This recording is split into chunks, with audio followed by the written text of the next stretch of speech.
Sitting topical back with another review. I am Strange Wang, and today we got a review for Malcolm and Marie. You saw it in the title, I didn't need to say it, but I said it anyway, so let's get down to brass tacks. I gave Malcolm and Marie 5.9 out of 10 wangs. Why? Why? Because, personally, I thought this was a Lil Yachty movie.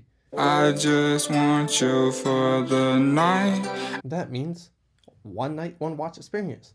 So I'm never ever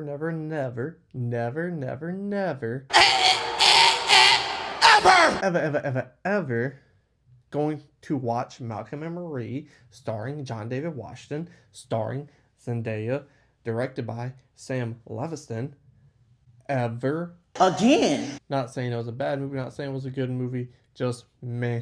There were some things I liked about this movie, but I feel like those things were overshadowed by the things I disliked in this movie. Some of the things I liked in this movie, you may ask, were the acting. The acting was very good and consistent throughout the film. John David Washington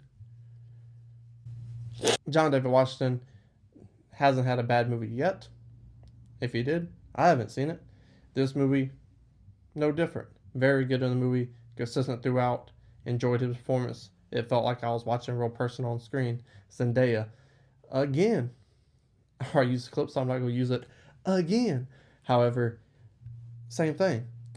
Everything I've seen Zendaya has been good. Her performance has been good. I've seen The Greatest Showman. Wasn't a fan of the movie.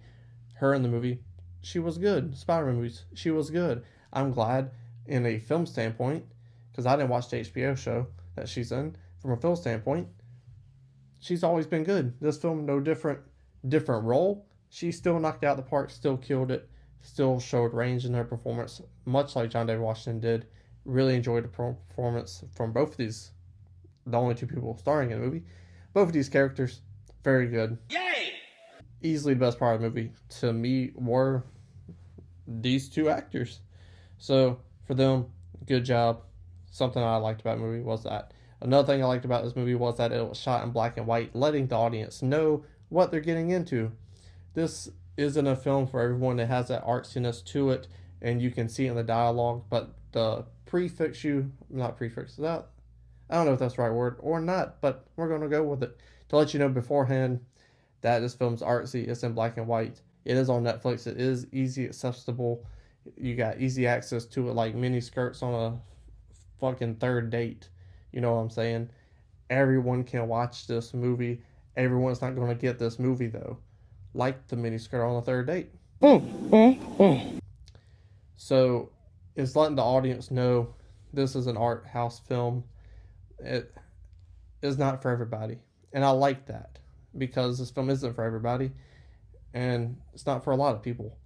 And I'll get to that in a minute. What else I liked about this film was the dialogue. The dialogue was Fine. There was parts of the dialogue I really, really loved. For me, I liked it a little bit more than fine, but taking myself out of this as a non-bias, I'm a huge film buff. I love cinema. There's a lot of obscure cinema references in this film that not everyone's going to get. Your average Joe on the street isn't going to know about Roman Holiday or most of the other films he named. That's the first one that came to my head that he's talked about. Citizen Kane was in there too. More people know about Citizen Kane, but Roman Holiday is a little lower. Not everyone's going to get that reference.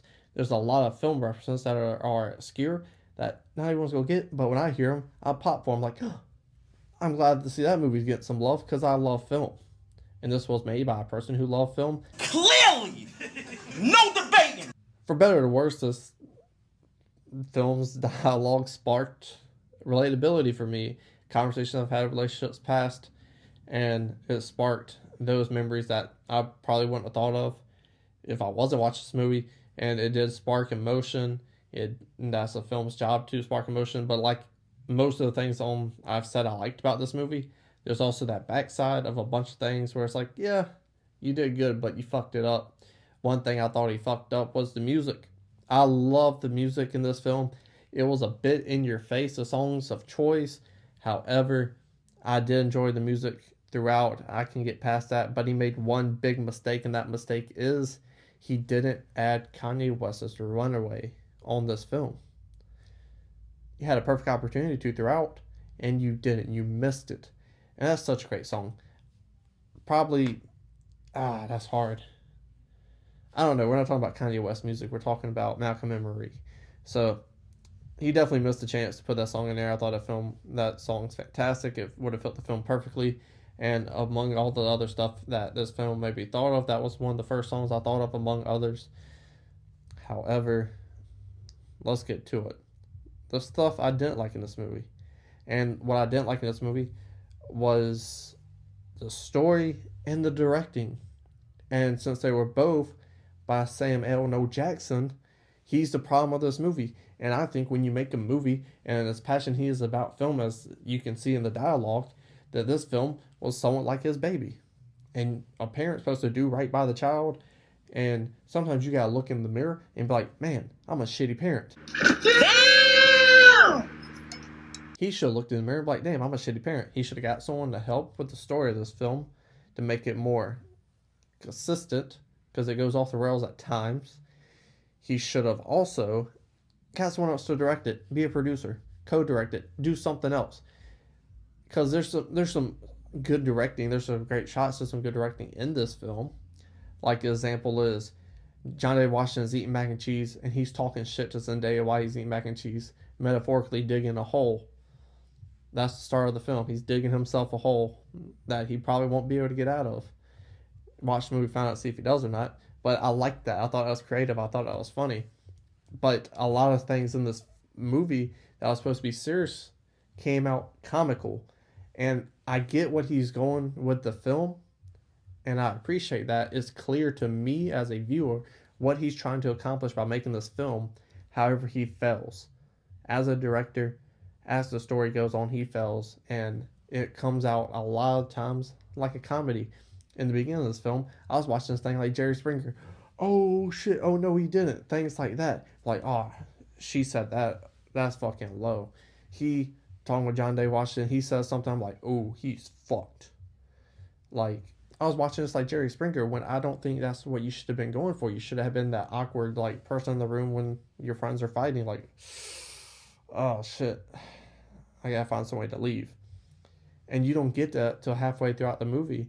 And there's one scene takes place in the bathtub. It makes you very uncomfortable because of the dialogue, and it invokes that emotion, just like the beginning with the Jerry Springer emotion.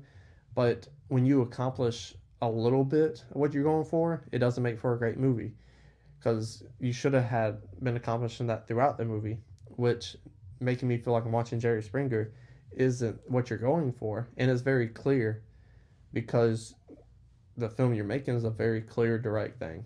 So your directing is boo-boo. It felt very repetitive. It feels like you run out of movie at times and you just put your own views of film and love into this, and those scenes are comedic. A lot of this stuff that doesn't fit, and when they're not fighting is when you push all this stuff in there, and it's like, man, he ran out of a movie. And then you're like, all right, they gotta fight again. And then it's like, okay, this is repetitive. They find something new to fight about. They find something new to fight about. It's repetitive. It's honestly exhausting.